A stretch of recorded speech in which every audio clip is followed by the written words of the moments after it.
देव सतगुरुदेव की जय। बंदी छोड़ कबीर साहिब जी की जय। बंदी छोड़ गरीबदास जी महाराज जी की जय। स्वामी राम देवानंद जी गुरु महाराज जी की जय हो।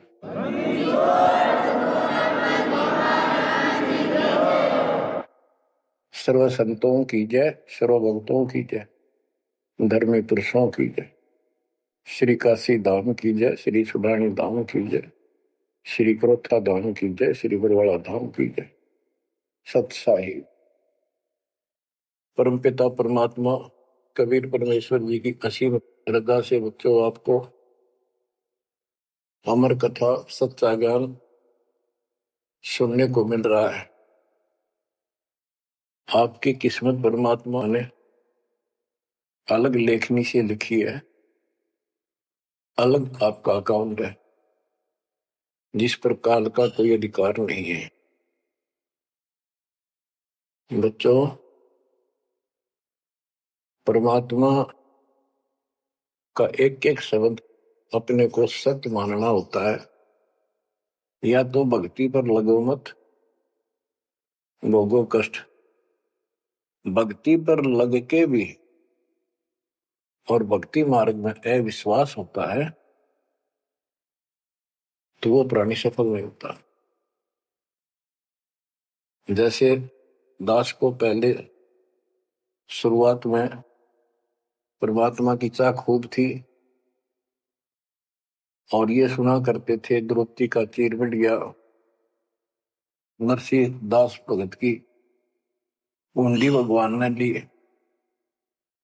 तो इस तरह की बातें आत्मा मानती थी, भगवान कुछ भी कर सकता है। पर कोई कह देता था नहीं ऐसा नहीं हुआ करता है, तो वैसे भगवान की आस्था बनाने के लिए कह रखा है ऐसा नहीं हो सकता। तो मन ये भी मान लेता था कि ऐसा ना होगा, पर भगवान तो है। केवल इतना मानकर भक्ति कर रहे थे, दीक्षा भी ले ली थी। और फिर परमात्मा ने ऐसा अजब गजब किया, वो सारी शंका मिटा दी। लोहे की जाली को 1 फुट से ज्यादा बढ़ा दिया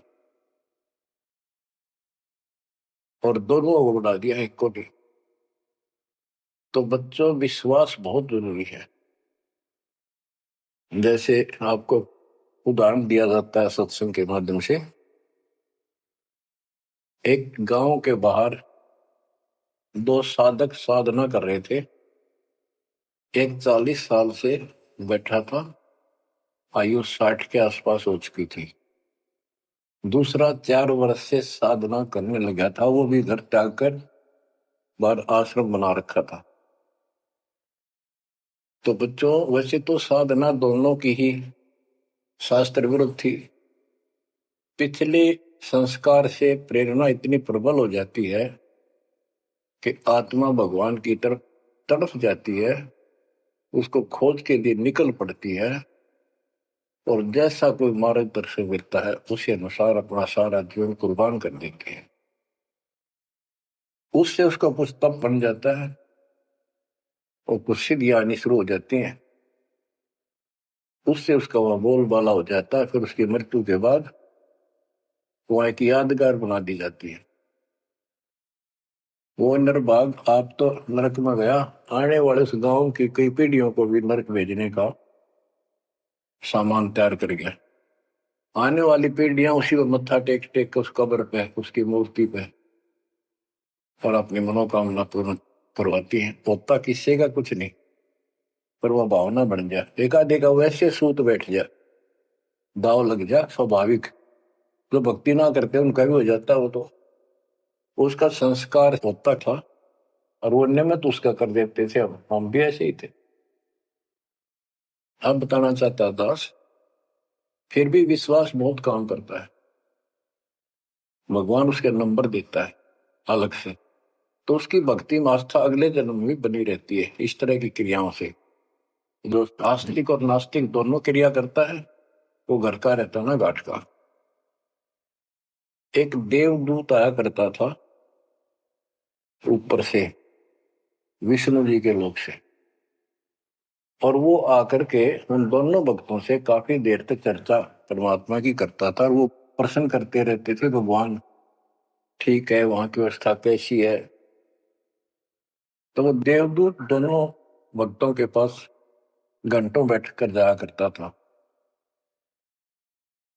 देवदूत से भगवान ने पूछा भी, विष्णु ने कहा जाता है ये ऐसे ऐसे आपके भगत हैं, बहुत गजब के, कुर्बान हाथ के लिए तो उस गांव में, और मैं वहां बैठ रहता हूँ कुछ देर जाके, तो आपके ऊपर तो कुर्बान है।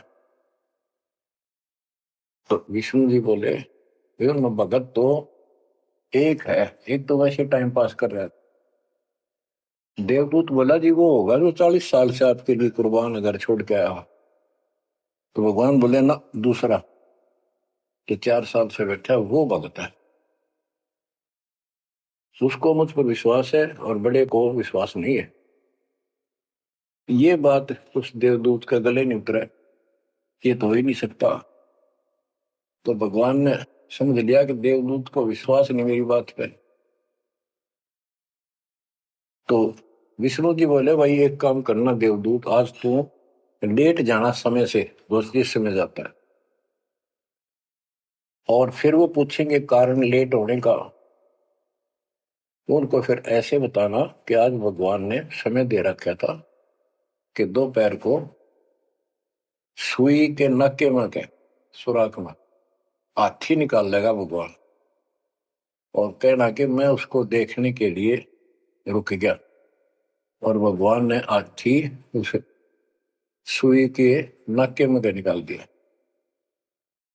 वो इसी तरह किया, देवदूत पहले उसके पास गया, बड़े के पास, क्योंकि उसको भरम था।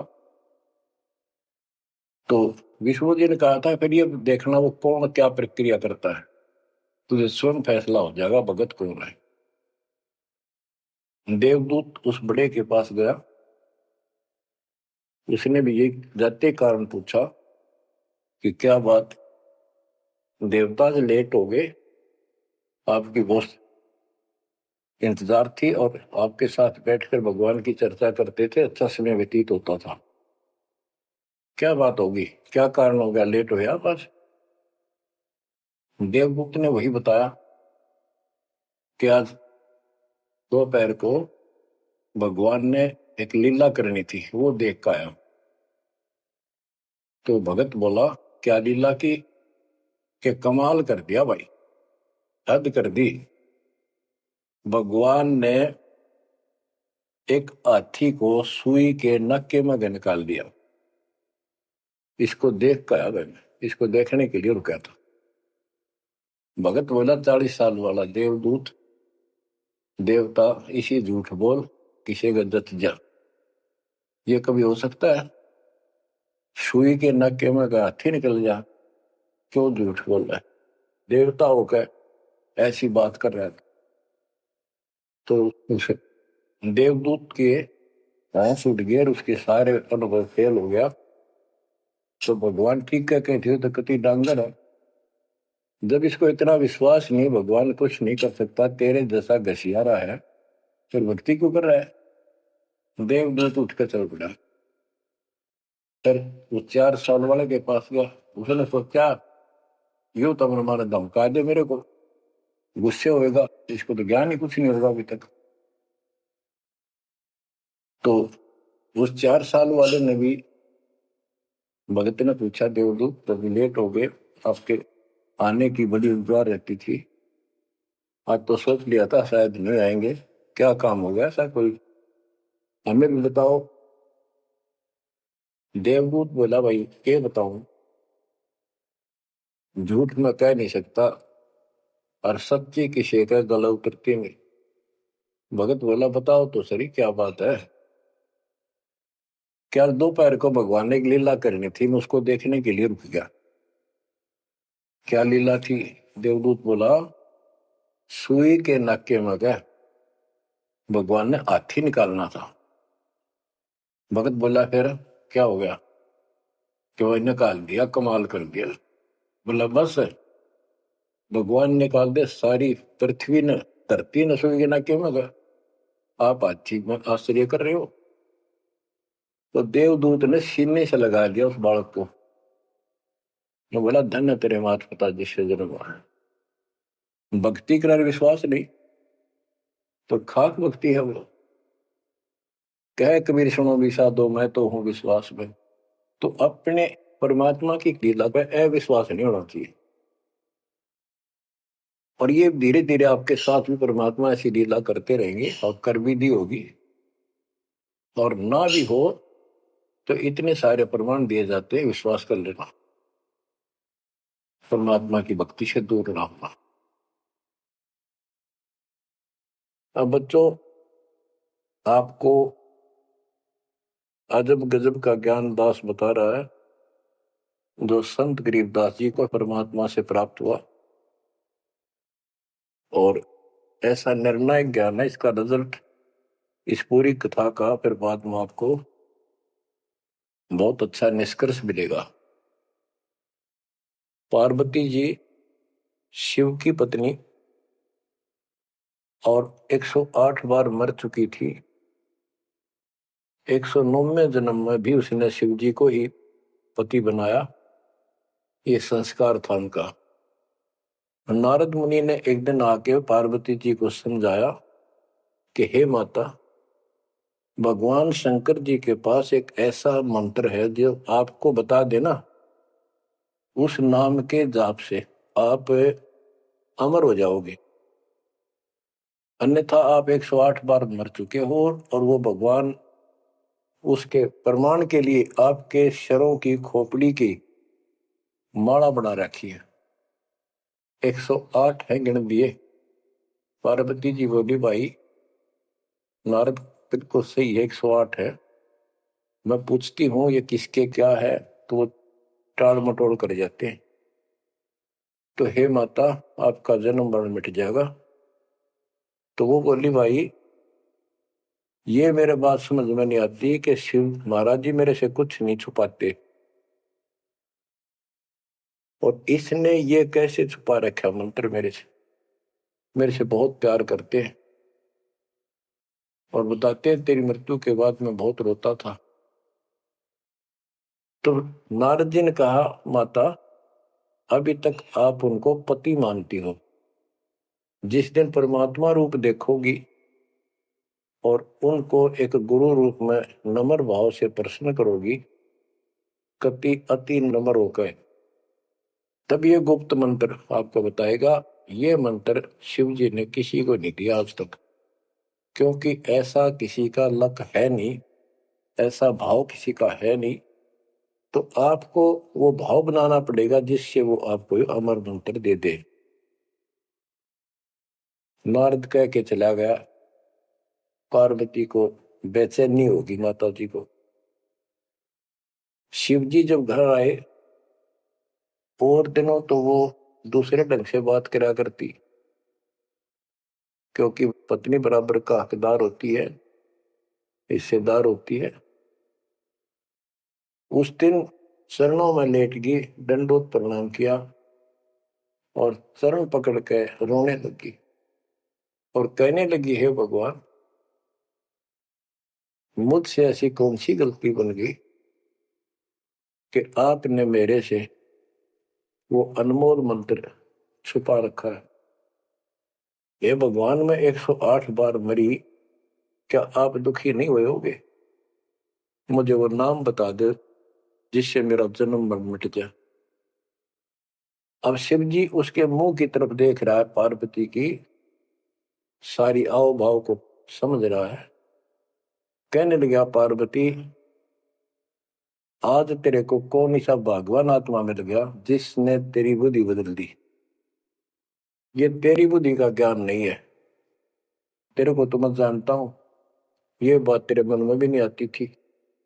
मैंने कोशिश भी की, भक्ति किया करो, आप कह देती थी आप भगवान हो, मुझे क्या जरूरत है, मैं भगवान के साथ हूं, मैं उनकी अर्धांगिनी हूं।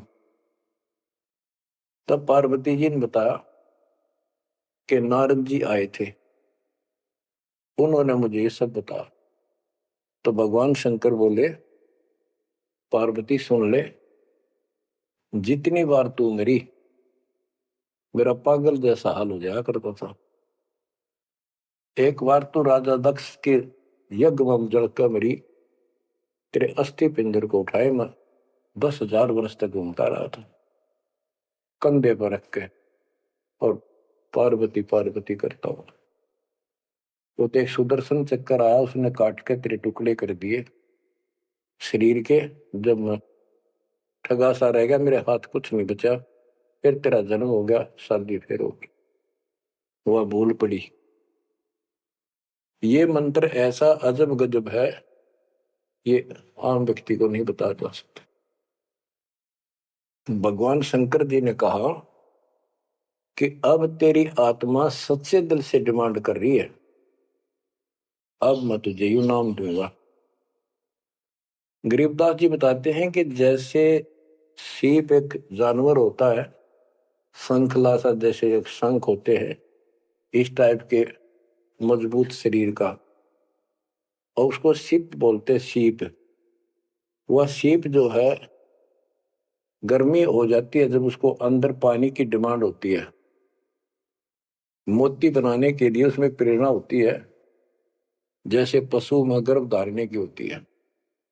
उस समय सीप समुद्र के ऊपर आ जाती है, ऊपर बादल गरज रहे होते हैं, यदि उसका मुंह खुला हो और बारिश की एक बूंद भी उसके मुख में चली जा, तो उससे मोती बनना शुरू हो जाता है। उस बूंद को लेकर सीप वापस समुद्र में गोता लगा जाती है, उसमें मोती बन जाता है।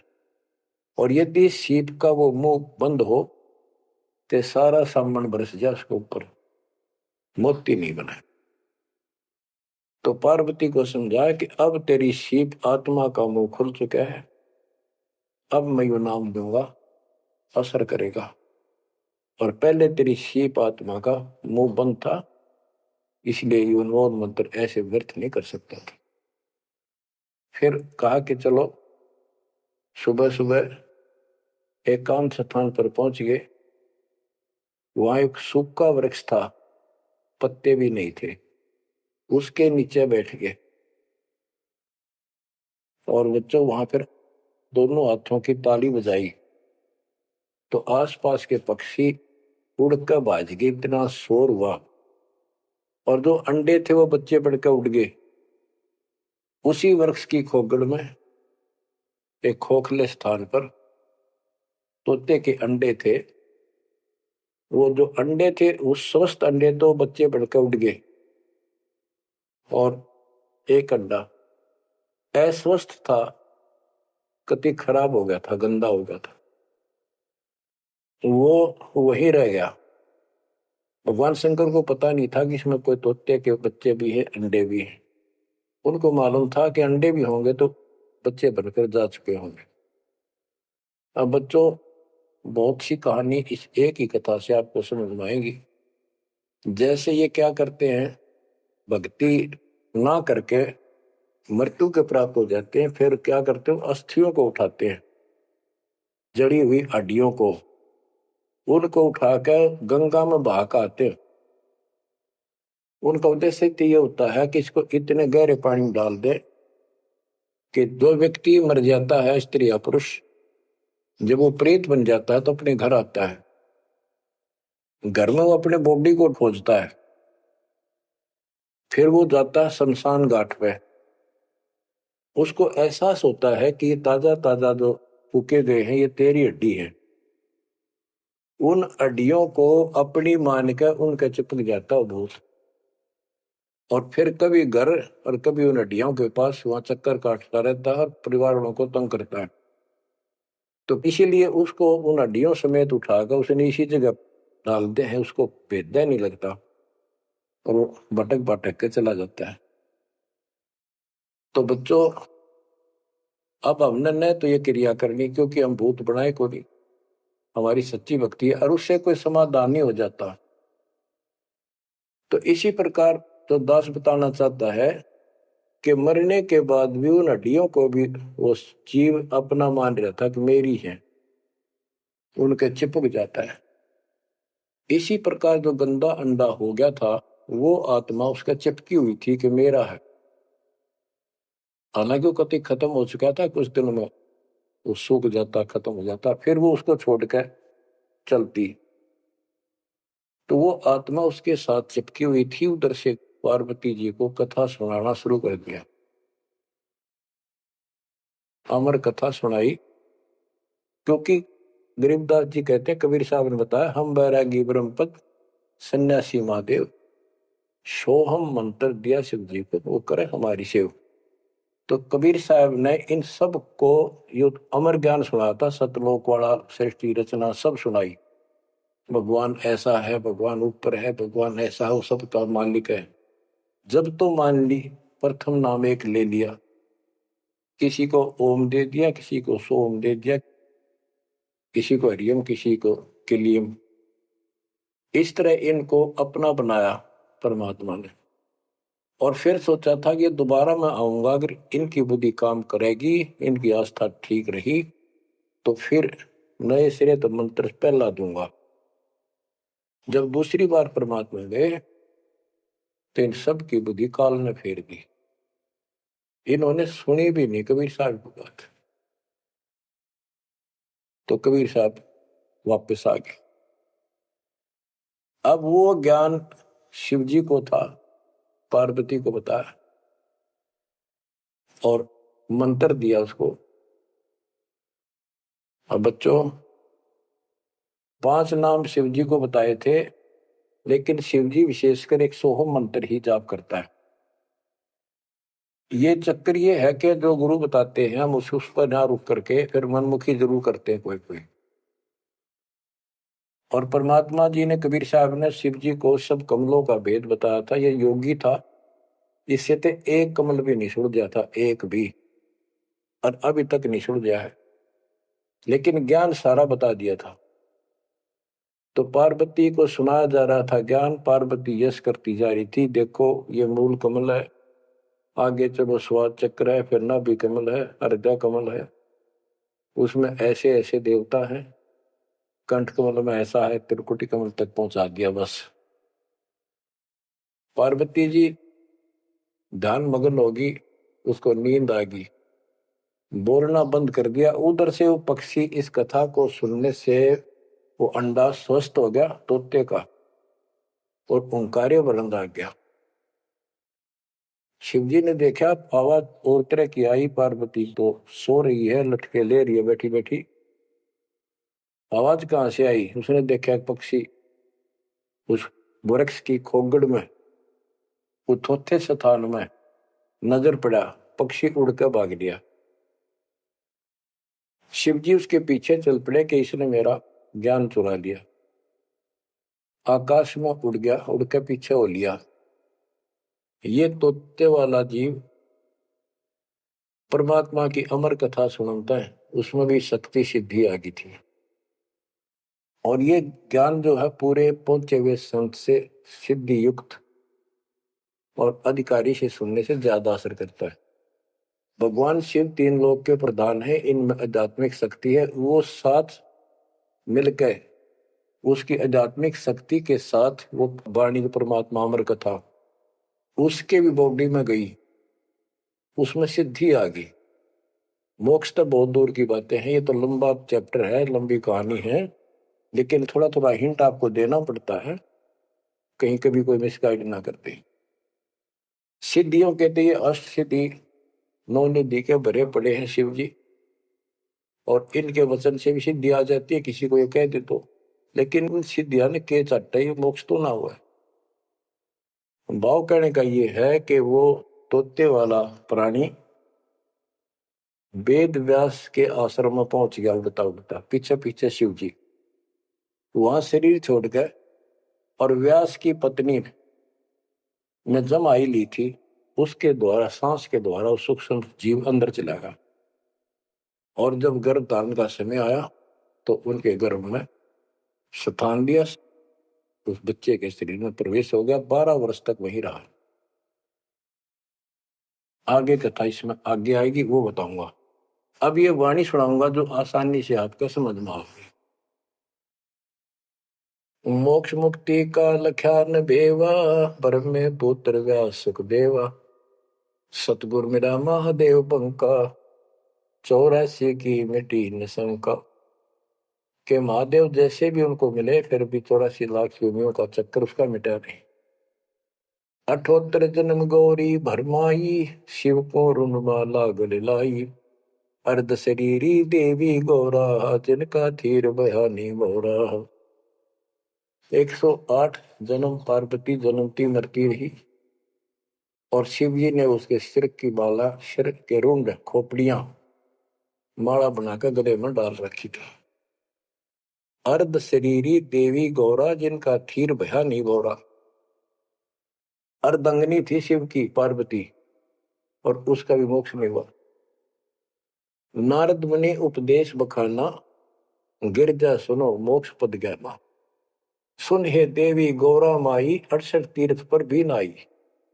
पिंड प्रदान किए का बारा, खुला नहीं मुक्ति का द्वारा।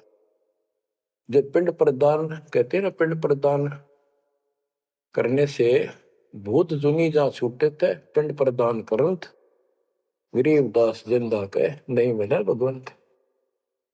जैसे पार्वती भूत पड़ गई, पिंड प्रदान कर दिए, भूत जुनी छूट गई और फिर पता नहीं किस दुनिया में चला जाता प्राणी। इसके संस्कार अच्छे थे, ये फिर मनुष्य जीवन लड़की का जन्म हुआ, शिव जी के ब्याह गई। ये पिछले जन्म जन्मांतर की शक्ति भक्ति के कारण मनुष्य जीवन ज्यादा भी हो सकते हैं, लेकिन मोक्ष ना होने से फिर 84 लाख योनियों में जाना था। इस पार्वती ने भी आगे भी जाएगी, शिव जी भी मरेगा, पार्वती भी मरेगी और फिर ये 84 लाख योनियों में जाएंगे।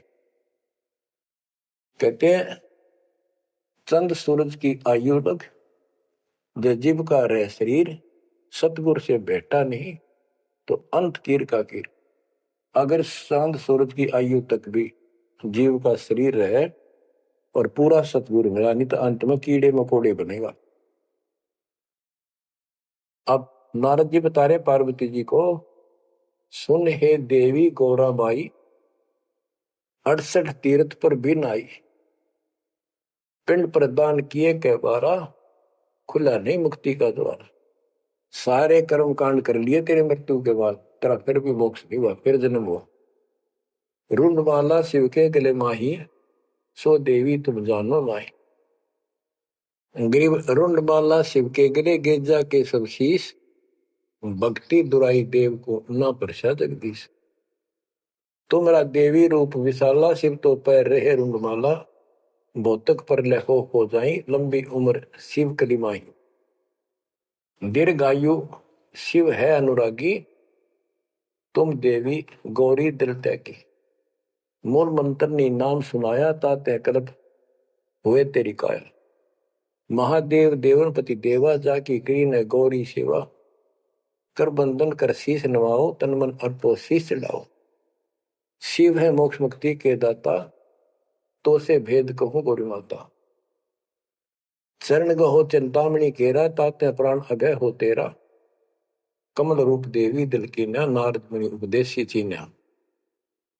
जब आए शिव मंदिर अवधूता, देवी चरण लिए सतरूपा।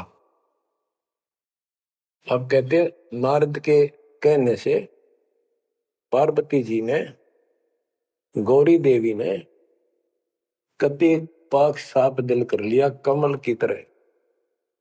कमल के ऊपर कोई मैल नहीं होता, ना कोई धूल टिकती है, ना जल टिकता है, ना कोई कीचड़ टिकता है।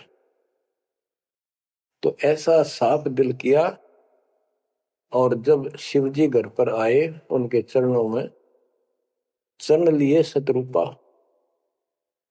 सच्चे भाव से चरण लिए। चरण पकड़ रोवत है बाला, मोरे शीश किए रूपमाला। मोसे भक्ति दुराई देवा, न जाने नी तुम्हारी सेवा। मोसे भक्ति दुराई स्वामी, हमसे भेद कहो निज दामी। मैं अबला हूं बाला बोली, पार निभाओ हमारी डोली। कति चरण पकड़ के कहने लगी, मैं तो भोली सी लड़की हूं और मेरा बेड़ा पार करो।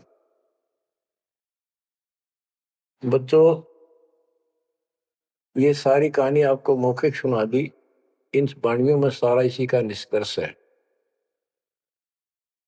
अब क्या बताते हैं गरीब मूल मंत्र महबूब का ई सुनाओ मोही।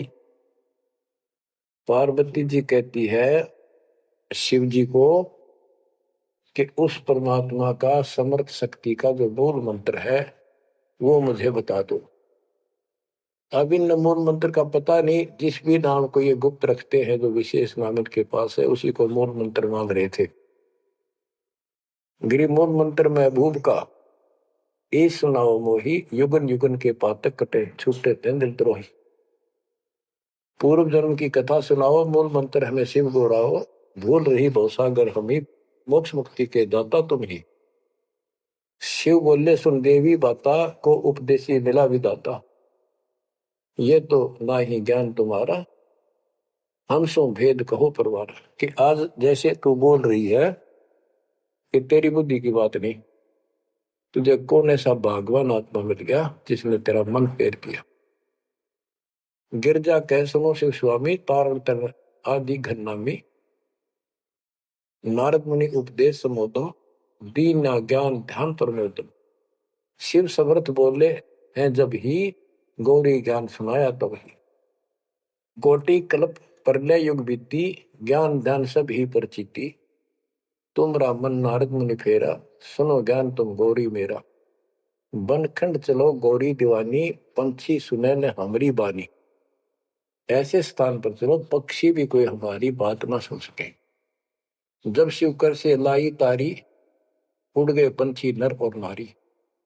जहां एक सूखा तरवर ताक्या, वहां पर एक सूखा वृक्ष देखा, शिव को आसन तहां वहां रखा, उसके नीचे अपना आसन लगा दिया, पार्वती को साथ बैठा दिया।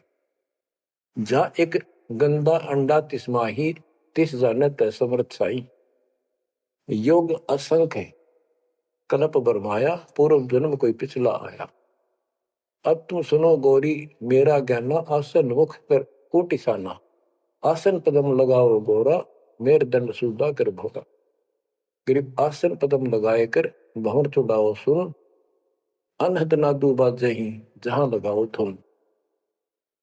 और क्या बताते हैं कि उस वृक्ष की खोगड़ में गंदा अंडा पड़ा था और उस गंदे अंडे वाले जीव के असंख्य जन्म 84 लाख योनियों में हो चुके थे। यहां से उसके भाग जागे और तो पक्षी बन के उड़ गए, वो पक्षी बन नहीं पाया, बाद में उड़ा जब उसने सारी कथा उसके ऊपर असर कर गई। जैसे बच्चों बहुत बार बताते हैं, दास आपको बताता है कि ये अमर कथा जो गरीबदास जी की वाणी है या शिव जी वाली अमर कथा से कई हजार लाख गुना ज्यादा शक्तिशाली है, ज्यादा प्रभावी है। अब ये कथा सुनाने का मुझे कोई उद्देश्य नहीं, इसमें से ऐसा निष्कर्ष निकालूंगा आप हैरान रह जाओगे। जैसे एक सर्प कांटे का इलाज करता है, अब तो दवाइयां चल गई, पहले गार्डू होते थे, मंत्र बोलकर जहर तार देते थे। जिसको सर्प ने काट लिया वो अचेत हो जाता था, कति बेहोश जैसे मर गया हो, सांस सांस आते थे। और गार्डू क्या करता है, एक मंत्र 5-4 पंक्तियां होती हैं, उसको सिद्ध करता अपने जीवन में 5-4-7-10 साल लगा के, वो वाणी सिद्ध हो जाती है। फिर उसको बोलता रहता उसके ऊपर साथ बैठ के उस सर्प जैसे व्यक्ति पर। उस समय वो सर्प जैसा व्यक्ति अचेत होता है, ना वाणी सुन रहा है ना उसको समझ रहा है इसका अर्थ क्या है। तो कुछ समय के बाद वो उस वाणी के प्रभाव से उस शरीर का विष खत्म हो जाता है और वो व्यक्ति जीवित हो जाता, सचेत हो जाता है। इसी प्रकार बच्चों परमात्मा की अमर कथा जितना जो सक्षम है उसके मुख से सुनी जाती है तो उस सत्र का उसको लाभ अवश्य मिलता है। तो ये गंदा अंडा था, इसके साथ जीव चिपका हुआ था। ये गंदा अंडा ना सुन सके था, ना बोल सके था, ना वो कह क्या रहा है शिव जी वो समझ सके था। और उस वाणी के बोलने से वो अंडा भी स्वस्थ हो गया, उसमें बच्चा भी बन गया, उसका पांख भी जाम आई और वो उड़कर भाग भी गया।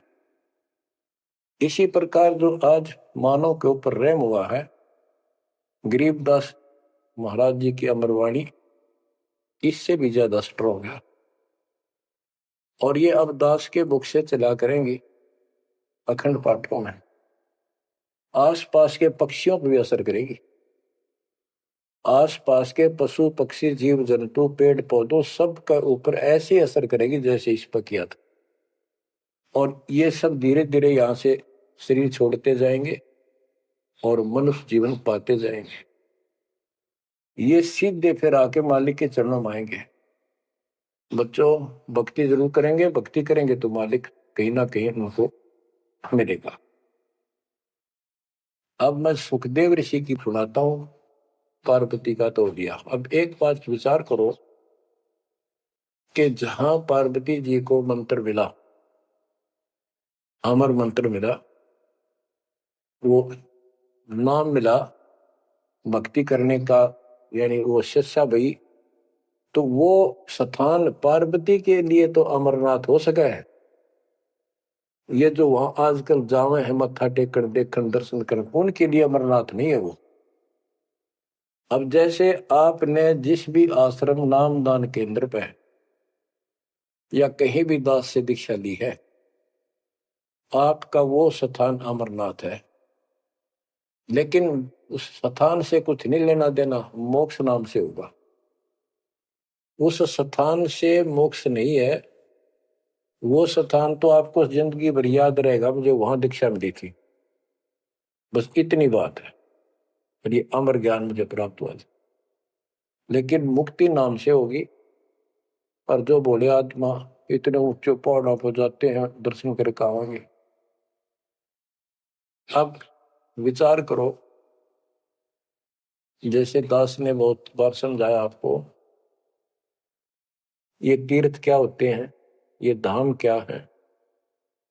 जैसे पार्वती को वहां नाम लिया, नाम लेकर अपने घर ना आएगी, अब भक्ति करिए, वहां क्या रखा है। अब जैसे तीर्थ हैं, वहां किसी ऋषि ने भगत ने कोई तालाब का सहारा तक है, क्योंकि पहले पानी नहाने धोने का पीने का तालाब ही होते थे, कुएं भी बहुत गहरे होते थे, एक आदमी नहीं खोद सकता। तो वहां बैठकर अपनी भक्ति करता था, जैसे भी उसे न डोले डोए, क्योंकि सत साधना तो आपको ही मिली है पूरे विश्व को। तो वो जैसे भी तप किया, कुछ किया उसने, जैसा भक्ति की, उस आधार से वो उस लोक में चला गया। और अब वहां कुछ नहीं। अब जैसे हम किसी का एक हमाम दस्ता ले आते और उसमें सामग्री कूटते हवन की और वापस दे देते मांझ धो के। हमाम दस्ता होता है लोहे का उखड़ सा, 1-1.5 फुट का उसका मुसड़ सा होता लोहे का ही, उससे वो कूटते हैं जैसे चटनी कुटे आ रहा कुंडी में। तो हमाम दस्ते में थोड़ी बहुत स्मेल थी और 5-4 दिन में वह भी खत्म होगी। जिसका मांग के लाए तो उसको दे आए, तो उन घर वालों महसूस हुआ कि इसमें कुछ स्मेल आवा है, तो कोई सामग्री कूट रखी है। और कुछ दिन के बाद वो स्मेल भी खत्म होगी और वो सामग्री सारी कति साफ करके अपने घर रख ली। अब उस स्मेल को सूंघ बार बार को हो कमाल हो गया, बड़ी स्मेल आई, फिर वह खत्म होगी, चलो स्मेल लेके आते हैं। उस स्मेल से कुछ नहीं होने का, उस सामग्री से गूगल खेओ, वह बनानी पड़ेगी। इसी प्रकार मोक्ष प्राप्ति के लिए यह साधना करनी पड़ेगी। तो वहां जाने से कोई लाभ नहीं जहां पर कभी कोई ऋषि ने कोई साधना की थी, वो तीर्थ बने हुए। तो काल ने परमात्मा से कहा था, जो मालिक आए थे जोगजीत रूप में, अपने बच्चे ज्ञानी के रूप में, जोगजीत रूप में, सहजदास रूप में, कई रूप में आते रहते हैं। तब काल ने सारी वचनबद्ध करा के मालिक को, और फिर अपनी वह दुष्टता दिखाई थी। यूं कहा था, वैसे जाओ जोग जीत संसारा, जीव न माने कहा तुम्हारा। जीव तुम्हारा कहा न माने, हमरी और वो बात बखाने। तीर्थ व्रत और झूठे जब तब मन लाऊं, देवी देव देवर पुजवाऊं, या जीव को बरमाऊं। द्वादश पंथ करूं मैं साजा, नाम तुम्हारा ले करूं आवाजा। द्वादश पंथ जो नाम जो ले सो मेरे मुख में आन समोई, और अनेक पंथ चलाऊं या जीवों को वर्गाऊं। तो आज वो सारा काम इसने कर रखा है। अब आप किसी को समझा के देख लो, आपके सर हो जाते हैं। तुम हमारे देवताओं को ऐसे बताते हो, हमारी साधना को गलत बताते हो, तीर्थों में जाना ठीक नहीं, व्रत रखना ठीक नहीं,